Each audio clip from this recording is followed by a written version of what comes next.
and damage. Adam Snyder goes in his corner.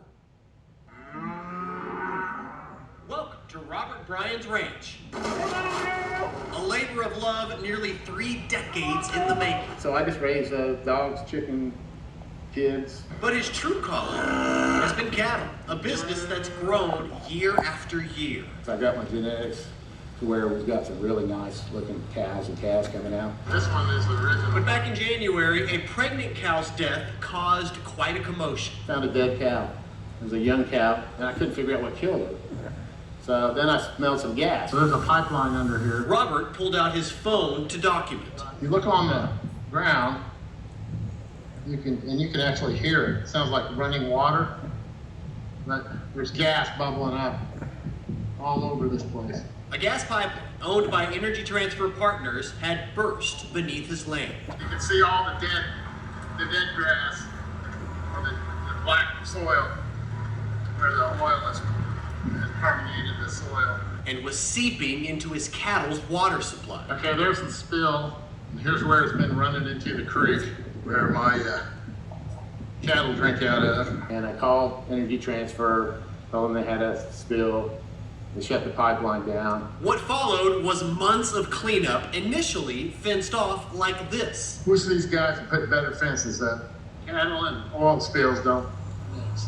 Before a second cow died. They said, okay, you have to get all your cows out, because we're opening up the gate. We're going to have trucks coming in here. The work continued for months, and the damage goes beyond just this field. So for 6 months, my cows were in the other pastures, and they grazed that down. Now I can't cut it for hay. So basically, it'd probably be past my business for 6 months.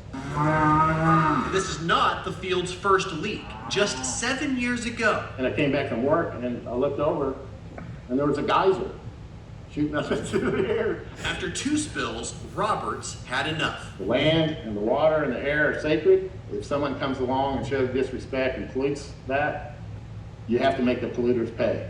In a back and forth with Energy Transfer Partners, a spokesman told Robert the company would be less than excited to pay damages, stating the pipeline leak was limited, fully studied, and remediated. They did what they were supposed to do. They brought fresh dirt in here and covered it all up, and then they planted some seed, and I planted a little seed here too. Though it's nearly impossible to prove how 2 otherwise healthy cows died, Robert points out That's the second dead cow.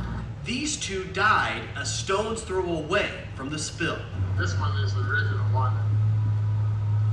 Got me looking around. With the loss of cows and pasture use, Robert estimates his damage is just north of $40,000, and his fight is just beginning. If you find somebody disrespects your land or pollutes your creek or kills your cows, even if you're a little guy like me, you need to take them and make them pay. Energy Transfer Partners did not answer our question, saying these situations are private matters with landowners. However, we do know the spill was documented and reported to state officials.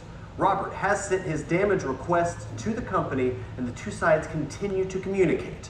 We'll check back. I'm Adam Snyder, in your corner. If you need someone in your corner, give us a call on our In Your Corner hotline or send us a message on our website. Good work there, Adam. All right, talking about our weather here.